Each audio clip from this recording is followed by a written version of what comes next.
Yo gang, X-Team Featurette. I wanted to make a short review on Angel Town, the MVD Rewind Collection release.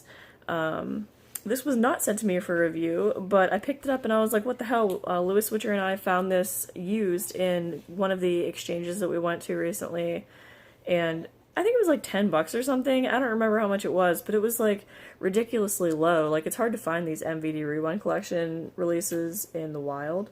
So, yeah, we snagged it. Out of all the MVD Rewind Collection releases that I'm missing, like, there's quite a few of them, but this is one of the ones that I wanted to see a lot that I didn't own yet, so I was really happy to find this, and, I've always really liked Olivier Gruner. I need to watch more of his movies. I'm not, like, I haven't seen all of them by any stretch of the imagination, but I think that he's, like, a badass dude. His accent is, like, so noticeable in this movie, it's funny. But he's awesome. You know, I'll always give anything that he's in a chance.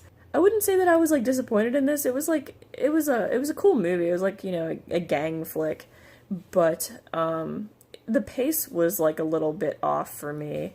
But the synopsis made me want to watch it, so I'll read that. Trouble is the rule in Angel Town, the heart of Los Angeles, where once peaceful streets surrounding a major university have become a cauldron of urban chaos and fear. Gangs fight by day, full-scale war by night. No one is safe, not even the police.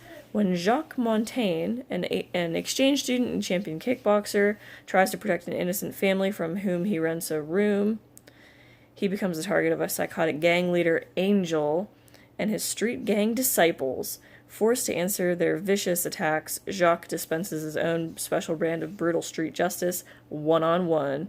The fierce confrontations become a running battle, rising to thundering climax on the hot, angry, explosive streets of Angel Town. So, that was like, I don't know that I've seen a movie before. I don't watch a lot of gang movies, but I definitely have not seen a movie where someone tries to, like, kickbox their way out of a gang fight where people are, like, carrying, you know, switchblades and Uzis, and this dude's just, like, dropping them left and right with swift kicks to the face. So that was, like, that was really, that was interesting. Definitely the first movie that I've seen where a dude is kickboxing his way out of gang fights. So that was interesting. There was a lot of stuff that just was like off for me. Let me read my notes. I took some notes on this deal. So the opening sequence was following Angel's pimped out ride around. It was like he was cruising around this park, and then it ends in it leads to a group of hooligans getting in a huge fight. Dude busts out a gun. Awkward onlooker in the car watching. That turns out to be Angel. He's just like sitting there watching these people like. Dudes emerge from the woods, and then they get in a fist fight, and then somebody pulls a gun and starts shooting them.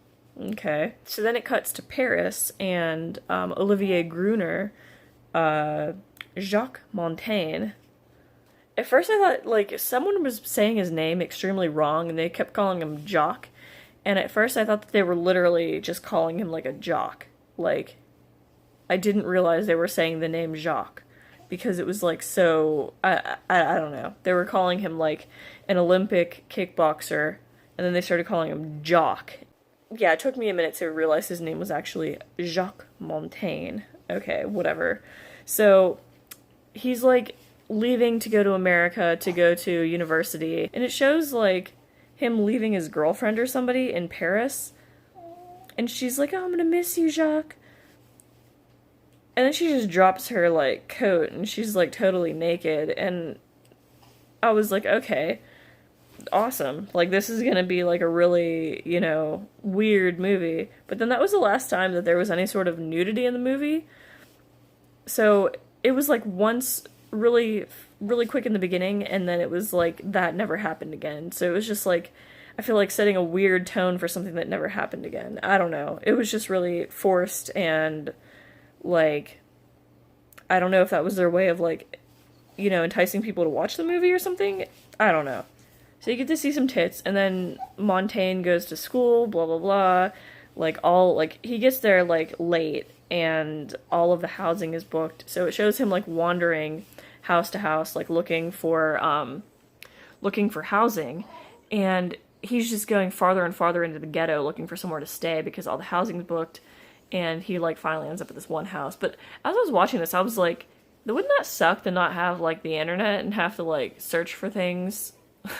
I remember whenever I was in like high school, I took like a home ec class where it showed like one of the things we learned in high school was how to find a job in the classified section of the paper.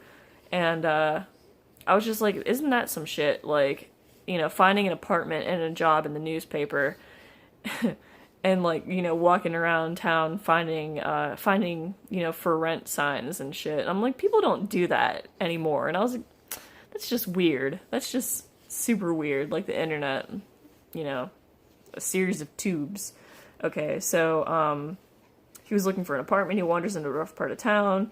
He sees this kid being chased, and then like he's like being chased by bullies, and then he jumps into the trunk of a car to escape the bullies. I'm like, why the hell would you do that? Like, don't car trunks lock? But apparently this one didn't.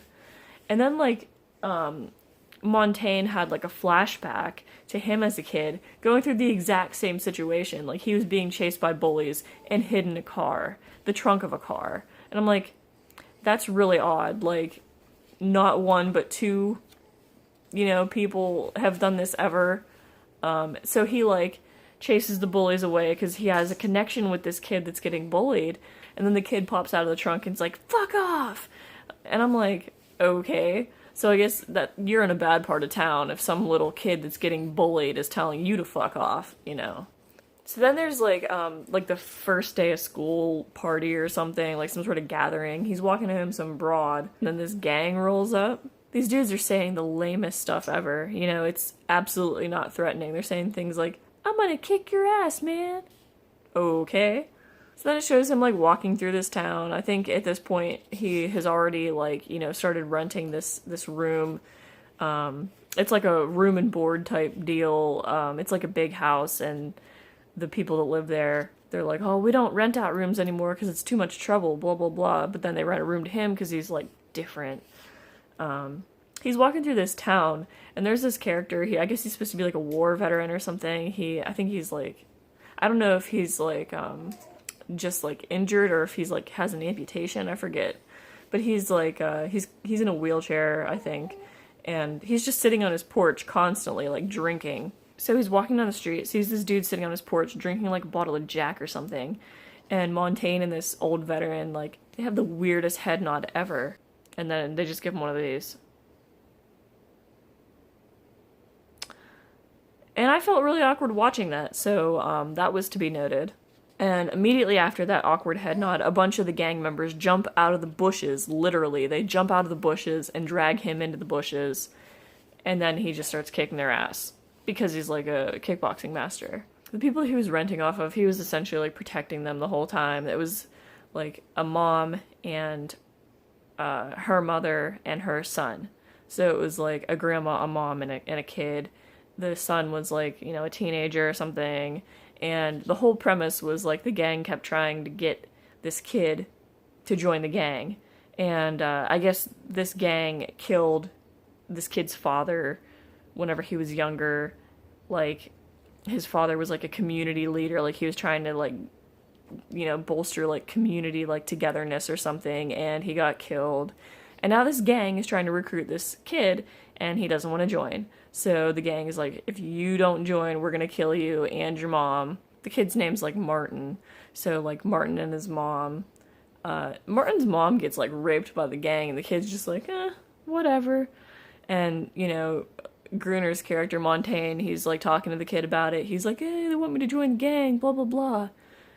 And Montaigne's like, you don't want to join the gang? I thought every kid wanted to join a gang. Like, trying to encourage him or something to, like, join this street gang. Like, ruthless punks.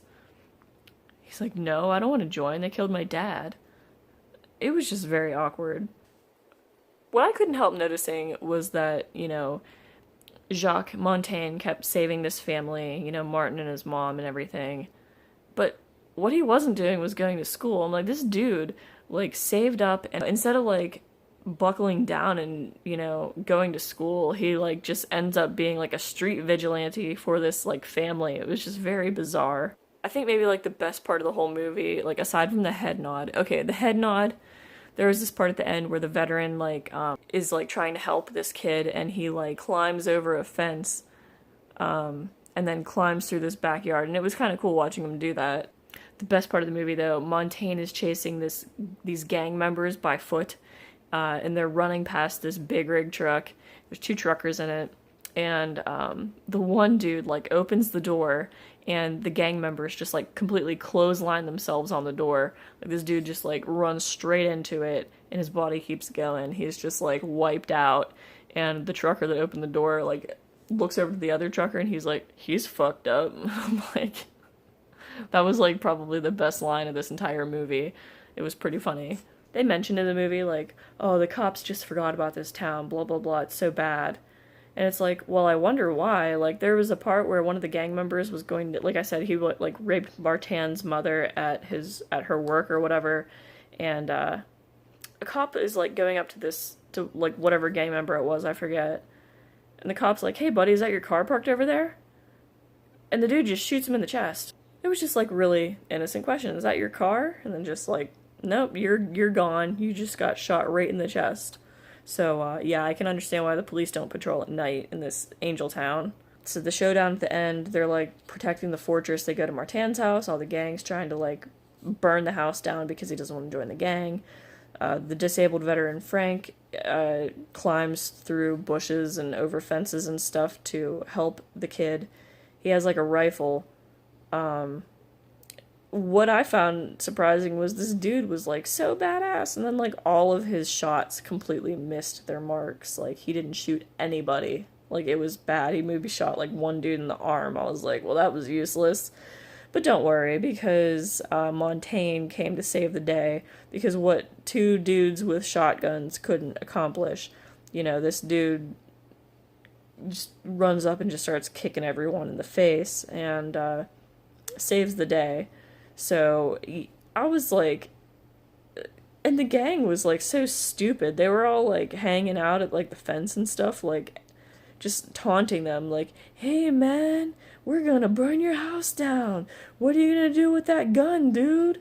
And if you have the opportunity to watch this, like, pay attention to the gang and some of the things they say, because it's just, like, so bizarre. I thought that the showdown was very anticlimactic. I don't really remember much of the soundtrack, but there was this one song in the the beginning and end credits called Angel Town. That was a pretty badass song. I liked that.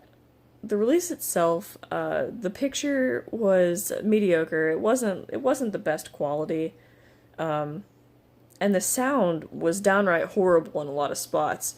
But it does say, the special features, it says, high-def Blu-ray presentation of the main feature, original 2.0 uncompressed PCM stereo audio. So the film was not remastered in any sort of way. It wasn't, like, unwatchable. It was just not, some of the releases that MVD puts out, like, look phenomenal. Like, the picture and the sound quality is usually I expect it to be, like, top notch.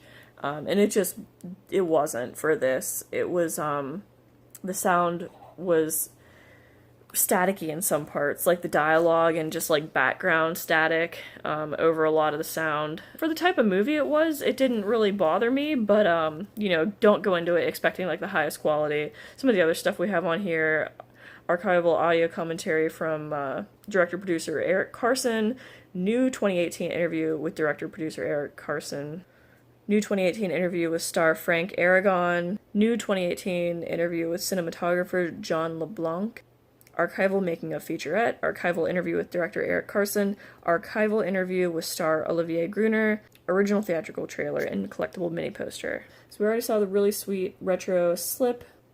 So there's the inside. There is no reversible artwork on the inside of this one, which is not what we're used to. And then there's the mini poster, which is the same as the artwork on the front.